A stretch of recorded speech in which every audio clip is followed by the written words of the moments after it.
Bienvenue sur Teach, votre émission d'enseignement et de maturité spirituelle.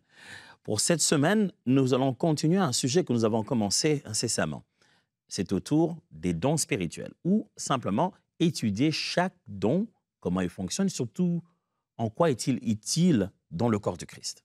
Nous avons appris déjà comment reconnaître qu'on a un don et nous avons appris aussi le don de la parole des connaissances, de la parole des sagesses, de la prophétie. Et nous avons aussi appris beaucoup d'autres choses. Aujourd'hui, nous allons commencer à apprendre un autre genre de don. C'est le don qu'on appelle le don de la foi. On se dit, moi, si j'avais assez de foi, mais moi, je n'ai pas beaucoup de foi. Dieu a donné cette grâce-là à certaines personnes. Est-ce que c'est vraiment vrai? Quelle est la différence entre la foi et le don de la foi? On va apprendre ça tout de suite. Alors, let's teach. Grandissons ensemble.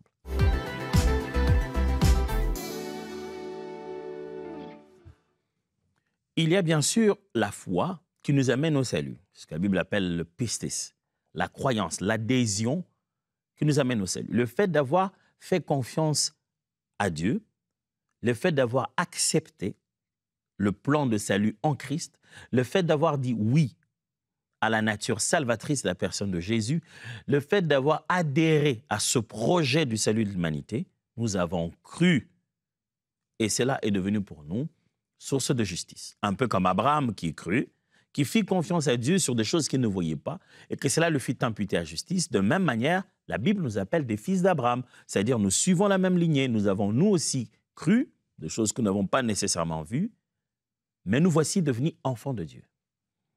Donc, à ce niveau-là, il est impossible d'être chrétien sans avoir la foi à la base, parce que vous devez avoir entendu sa voix, je veux dire, sa parole doit avoir percé votre cœur, et vous devez adhérer à cela, avoir cru, parce qu'on devient chrétien, parce qu'on a cru. Donc, on a eu foi en Dieu. Ça, ce n'est pas le don spécial de la foi. Mais il y a aussi le fait que l'on puisse croire à une promesse particulière de Dieu dans une circonstance quelconque. C'est-à-dire qu'on fait confiance, non pas parce qu'on est juste devenu enfant de Dieu, on nous fait confiance, mais on place une confiance inébranlable à Dieu sur une situation particulière. On continue à insister, dire je crois, malgré le vent qui est contraire. Cette façon d'adhérer et de faire foi aux promesses de Dieu, ça c'est une autre chose. Il existe ce qu'on appelle le don de la foi. C'est la capacité surnaturelle de croire en Dieu et d'agir avec une assurance inébranlable face à des situations impossibles. Je vais répéter. La capacité surnaturelle de croire en Dieu et d'agir avec une assurance inébranlable face à des situations impossibles. Répétons ces mots parce que chacun de ces mots est choisi pour nous rendre la tâche plus facile. Ce n'est pas une capacité naturelle, ce n'est pas juste de la compréhension du texte ou la Bible ne devient pas juste sensée pour vous. Vous n'adhérez pas seulement à une logique pertinente. Ce n'est pas comme si, j'ai compris, ouais, je crois maintenant, j'accepte ce qui est dit. Il n'y a aucune démonstration devant vous qui éveille votre adhésion. Et ce n'est pas seulement le fait de dire, oui Seigneur, je suis avec toi, j'accepte ce que tu veux. Ici, cette capacité vous est donnée. C'est le Saint-Esprit qui vous donne cette capacité. Le ressenti, l'expérience de la capacité spirituelle du Saint-Esprit est différente. Dans le don des révélations, on va par des perceptions de la façon dont on écoute, on reçoit la volonté de Dieu. Mais dans un don de foi, ce n'est pas toujours nécessairement sur base d'une vision ou de quoi que ce soit. Ça ressemble à une conviction forte à l'intérieur, mais que le Saint-Esprit a placée en vous. Afin de croire en Dieu et d'agir avec une assurance inébranlable face à des situations impossibles. Pas seulement de faire confiance, mais de passer à l'action. Le don de foi, c'est comme une folie que Dieu insuffle dans votre cœur pendant ce moment-là devant une circonstance. Vous avez envie de dire, mais qu'est-ce qui lui prend lui? Est-ce qu'il n'a pas vu les paramètres? Nous aussi, on croit au Seigneur. Nous tous, on est enfants de Dieu, mais lui, il exagère. Ça, c'est un excès de zèle. Ça donnerait l'impression d'être un excès de zèle. Vous aurez envie que cette personne vous donne une parole spirituelle qu'il a reçue de Dieu. Quelque chose qui vous dise, non, j'avais rêvé et c'est pourquoi je crois que mon rêve va s'accomplir. Non, il ne sait pas se baser sur ça. il sait qu'il sait qu'il sait. L'avenir pour lui est devenu comme un passé.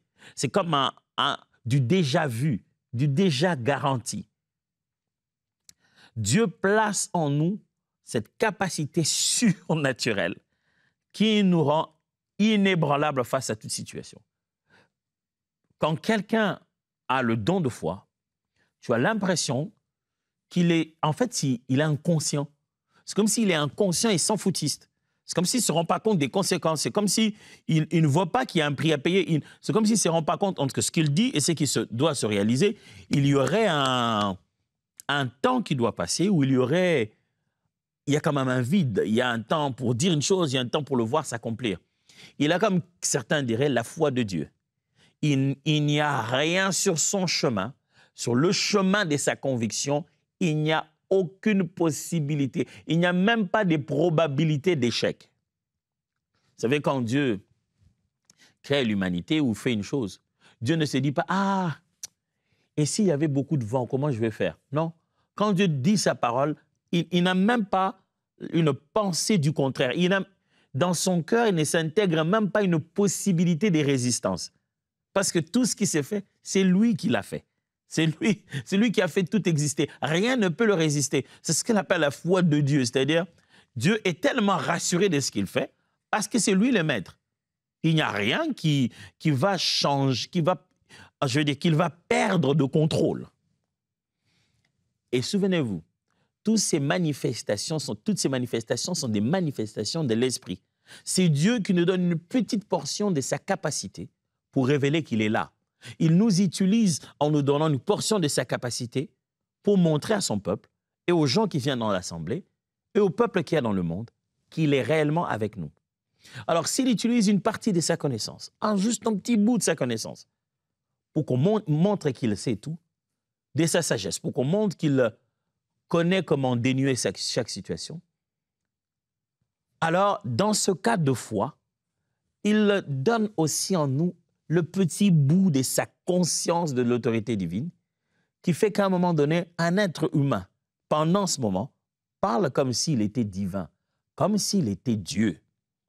Il parle avec l'assurance que seul Dieu peut avoir, avec la certitude que seul le Créateur peut avoir. Vous savez, il y a la certitude de ceux qui maîtrisent les lois de la nature et il y a la certitude du Créateur. Vous savez, le mathématicien, le physicien, le scientifique, il peut parier des millions en disant « Mon ami, fais ce que tu veux, si je jette cette Bible en l'air, elle va tomber. » Pourquoi? Il connaît la loi de la pesanteur avec Isaac Newton. Il connaît. Il sait que... et il le sait seulement dans quelles conditions possibles la gravité ne pourrait pas opérer dans une situation comme ça. La maîtrise qu'il a des principes lui permet d'avoir une sorte de garantie. Quand vous entrez dans un avion, vous êtes sûr qu'il va vous faire déplacer, il va vous amener ailleurs, n'est-ce pas? Qu'est-ce qui vous garantit ça? Qu'est-ce qui vous garantit que ce gros appareil va décoller? Alors, c'est-à-dire que les principes ont été établis, les preuves ont été données, une régularité est là, on n'y pense même plus. L'idée du contraire n'est même pas acceptable. On n'intègre même pas la possibilité qu'il y aurait une loi de la nature qui nous empêcherait de décoller. Si quelque chose nous empêche de décoller, c'est certainement l'avion qui a un problème ou le pilote qui ne sait pas comment faire son travail. Mais personne ne va acheter un billet d'avion en se disant « il y a tous ces paramètres à prendre en compte ». Non. On nous vend un billet d'avion, on paye pour une destination où l'appareil, on ne sait même pas s'il va fonctionner ce jour-là. Regardez ce degré de garantie. Ce degré de garantie, Dieu l'a sur tout l'univers. Il est garanti que quand il dit que la lumière soit, il n'y aura pas de délai. Il n'y aura pas de... les anges viennent voir. Seigneur, tu sais l'histoire que tu as parlé de la lumière, là, on aimerait présenter les excuses. On n'a pas pu trouver vraiment la matière. Non. Quand il dit la lumière soit, c'est à la lumière de se déranger d'être composé de quoi? De souffle, de soufre, ou je ne sais pas moi. C'est à la lumière de se battre, de chercher l'oxygène pour survivre. Quand on lui dit que la lumière, le concept lumière se crée, tout se crée. Rien ne peut être à l'encontre de ce qu'il a décidé et de ce qu'il a dit. À un moment, il fait partager aux êtres humains ça, cette certitude, quand il te donne cette possibilité-là, ouh, toi aussi, tu deviens comme un fou. Mais ce n'est pas juste la croyance ou la conviction qu'on a du fait que les Écritures sont vraies. Ça, c'est une capacité surnaturelle que Dieu donne aux hommes, qu'on appelle un don de foi. 1 Corinthiens chapitre 12, verset 9. À un autre, la foi par le même esprit, à un autre, le don des guérisons par le même esprit. À un autre, la foi, le don de foi. Ce n'est pas le fait de croire seulement être devenu enfant de Dieu. Ici, on parle des manifestations de l'esprit. Marc chapitre 11, versets 22 à 24.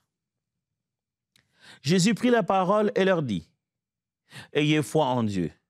Je vous l'ai dit en vérité, si quelqu'un dit à cette montagne, « ôte-toi de là, jette-toi dans la mer », et s'il ne doute point en son cœur, mais croit que ce qu'il dit arrive, il le verra s'accomplir. C'est pourquoi je vous dis, tout ce que vous demanderez en priant, croyez que vous l'avez reçu, vous le verrez s'accomplir. » Là, Jésus-Christ est en train de parler, non pas d'un don de foi, mais justement, je vous ai parlé des 3 types.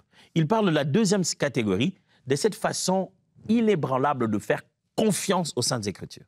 J'ai dit la foi comme le fait de croire pour devenir enfant de Dieu. J'ai dit la foi comme la manière inébranlable de se poser sur les Écritures et dire que c'est qui est vrai. Et je suis en train de vous parler de la 3e catégorie qui est ici un don de foi. C'est le Saint-Esprit qui pose dans ton cœur une certitude de sans échec, de 100%, pas d'échec. La certitude de ce qui doit être fait face à des situations impossibles. Le don de foi est généralement, il est toujours donné pour faire vent contraire.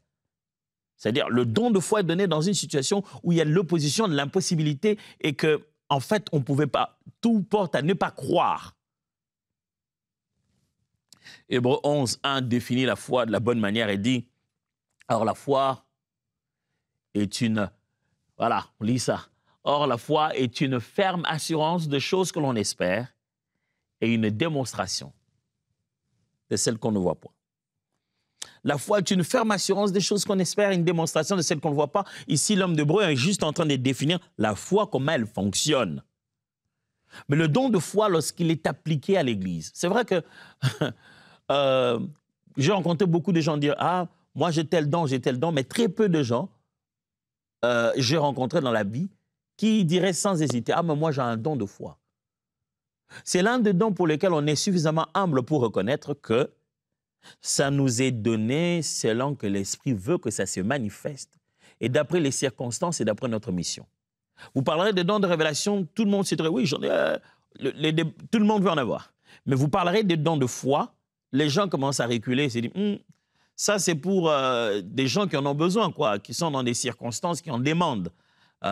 Et c'est là que je vous disais dès le début que les dons sont vraiment liés à la mission et à la circonstance, à ce que Dieu veut faire avec toi et dans quel cadre tu te trouves. Et donc, les dons seront très réguliers d'après la mission dans laquelle tu es appelé. Ainsi, ceux qui seront souvent en face des impossibilités, l'Éternel leur donnerait souvent des dons, de manifester des dons de foi. Souvent en impossibilité, souvent manifester des dons de foi. Nous avons eu chez nous au Congo jusqu'à aujourd'hui, il existe un des pionniers de la foi chez nous. Et il avait été fortement touché par le message de T.L. Osborne. Et c'est un père de la foi au Congo. Et il était fortement connu, j'ai grandi dans le quartier qui l'a influencé le plus. Et une histoire qui racontait de lui tout le jour jusqu'à aujourd'hui s'appelle l'apôtre Tambul Koki. Et qui, pendant qu'il était en train de prêcher dans ces secteurs-là, Ngaba sera sauvé.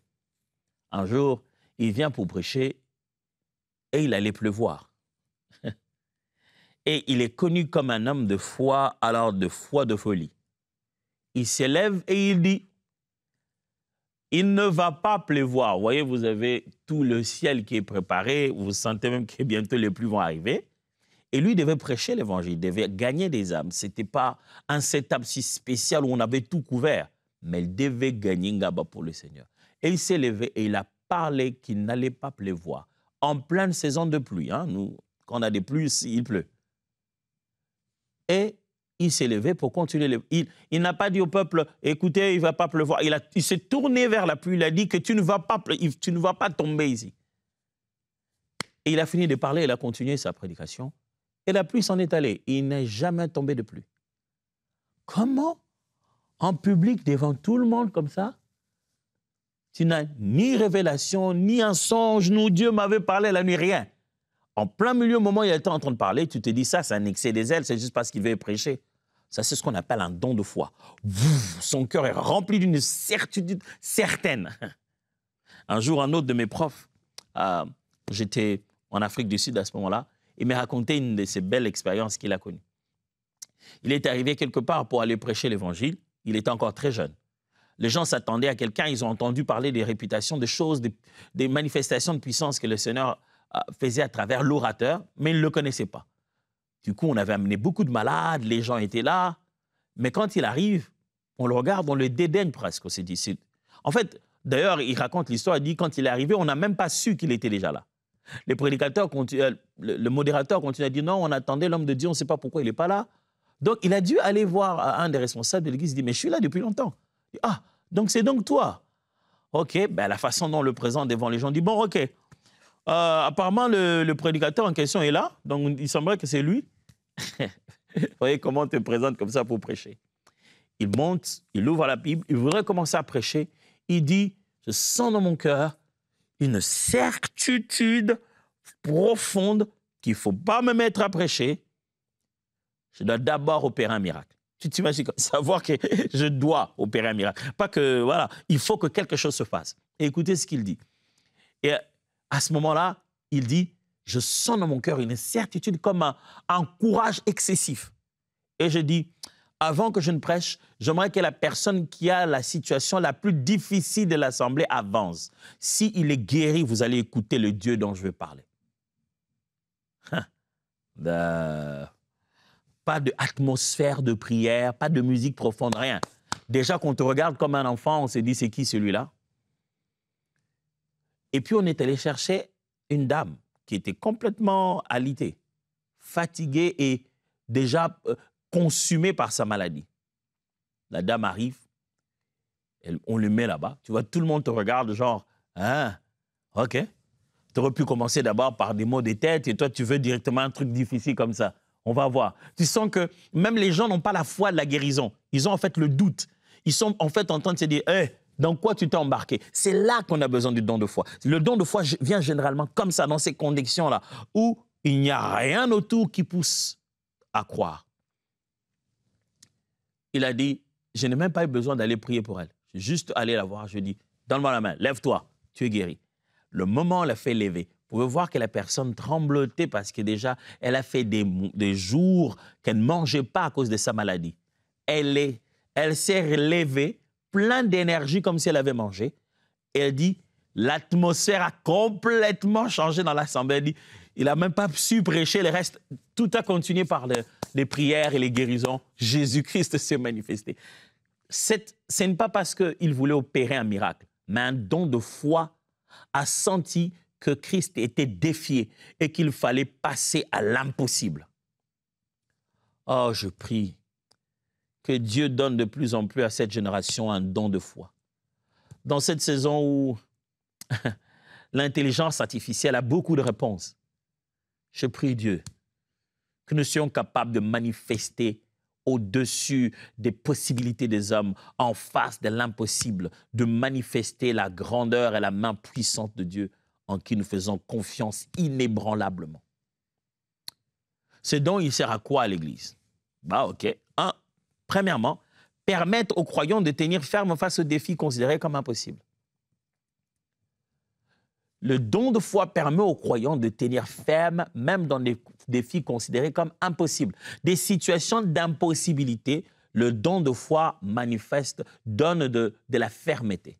Quand un frère se lève, il dit, Dieu a dit, non, il ne dit même pas Dieu a dit, ça va se faire. OK, et d'où il vient ça? C'est-à-dire, il vous donne un béquille. Vous dites, OK. Le don de foi, lorsqu'il est manifesté, il donne de la fermeté à l'Église face aux situations difficiles.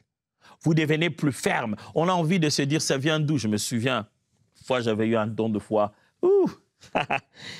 Mais c'était dans une situation très difficile. Hein? C'était quand même la période de mon mariage.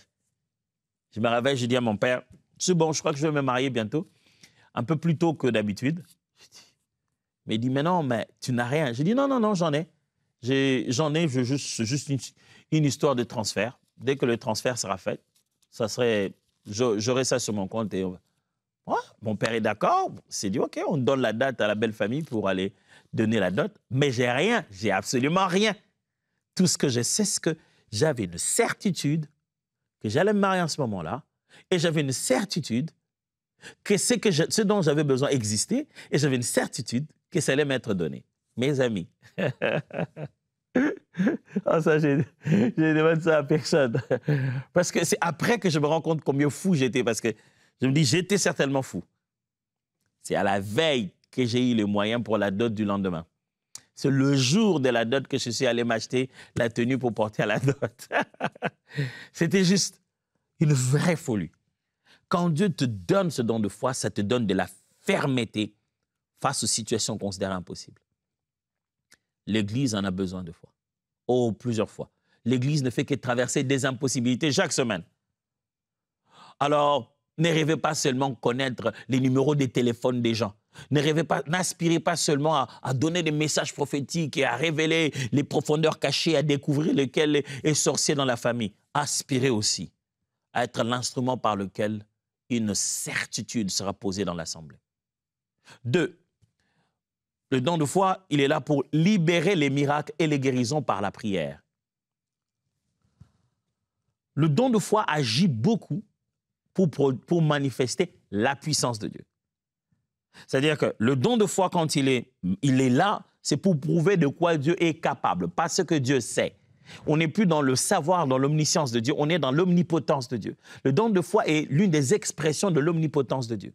Donc, il est à la base des miracles, il est à la base de beaucoup d'autres choses. Ce n'est pas un don de miracle en soi, mais c'est un don de foi qui produit des miracles. Et la plupart des miracles que produisent le don de foi, c'est généralement des miracles au niveau naturel, au niveau grande échelle, c'est-à-dire un miracle qui touche la nature, qui touche les éléments de la nature. Et souvent, le don de foi agit à travers la prière. Pendant qu'un don de guérison, un don de miracle n'a pas nécessairement besoin de prière. Et le don de foi, c'est derrière la prière. Ça vient, on a prié et la foi, et le résultat est là. Troisièmement, l'utilité du don de foi dans l'Église, aider l'Église à progresser sereinement dans l'évangélisation et la mission. Aider l'Église à progresser dans l'évangélisation et la mission. Gagner des âmes, aller en terre inconnue, vers des peuples qui ne parlent pas votre langue, des gens qui ne connaissent même pas cette histoire de Jésus et qui sont même de fois hostiles. Mes amis, ça demande plus que du courage naturel. C'est plus que des traits de personnalité. Il faut être complètement aveuglé de l'humanité et ne regarder que dans la direction de Dieu. Il faut complètement, je vais me permettre cette expression, il faut être complètement dopé de foi, c'est-à-dire complètement fou pour faire ça. Pour quitter femme et enfant dans un continent et aller vivre dans un continent totalement où vous atteignez là-bas après 40 jours de bateau, vous ne savez même pas s'il y a exfiltration, comment on doit faire. Mais vous abandonnez votre vie à la mission comme ça. Ça, le don de foi est un don très souvent manifesté dans le domaine de la mission. Parce que c'est là le domaine de l'impossibilité. Dans la mission, dans l'évangélisation, quand on s'en va étendre le royaume de Jésus, on ne rencontre que en grande partie des impossibilités. Qu'il y a des situations auxquelles les gens ont déjà mis des labels dessus. Ça ne se fait pas ça, il faut oublier ça. Et quand toi, tu arrives, tu es choqué en leur disant, mais comment ça, là, ça c'est résolu, ça. Vous allez résoudre ça? Oui, pour eux, c'est impossible. Et ils te montrent comment c'est impossible. Aujourd'hui, l'Église ne manifeste pas certains dons parce que l'Église ne va pas dans certaines directions. Moins vous penserez à l'évangélisation, à la mission, moins vous verrez des dons de foi se manifester. Moins vous verrez la provision des personnes que Dieu vous a données avec ce type de dons. Ah, ce frère-là, cette sœur-là, elle manifeste pas souvent de dons des prophéties, mais elle a peut-être un don de foi.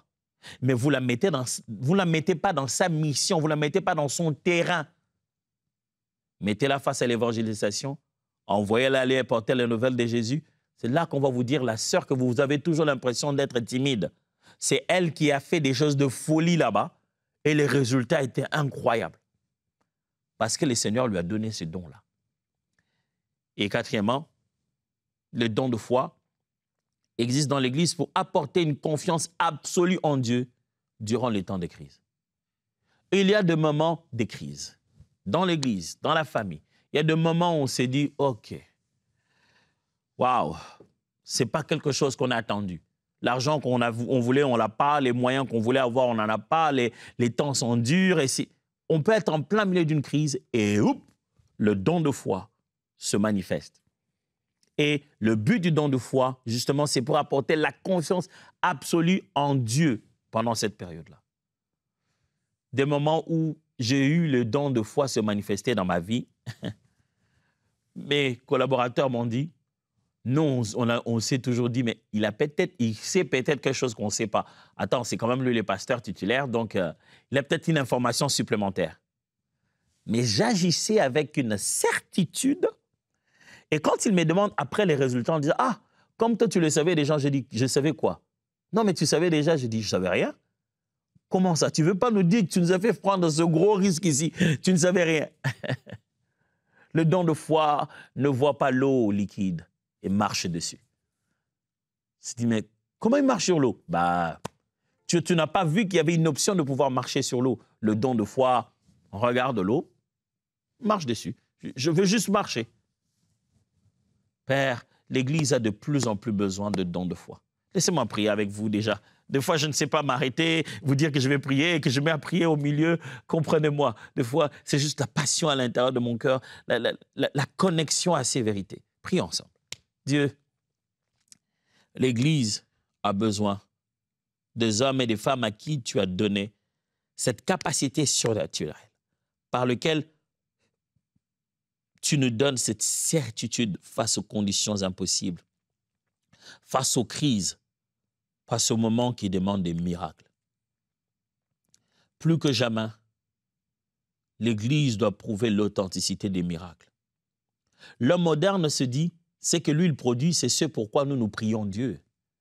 Quand il tente de reproduire l'eau transformée en vin, il s'est dit, si je l'ai fait, c'est que je suis Dieu.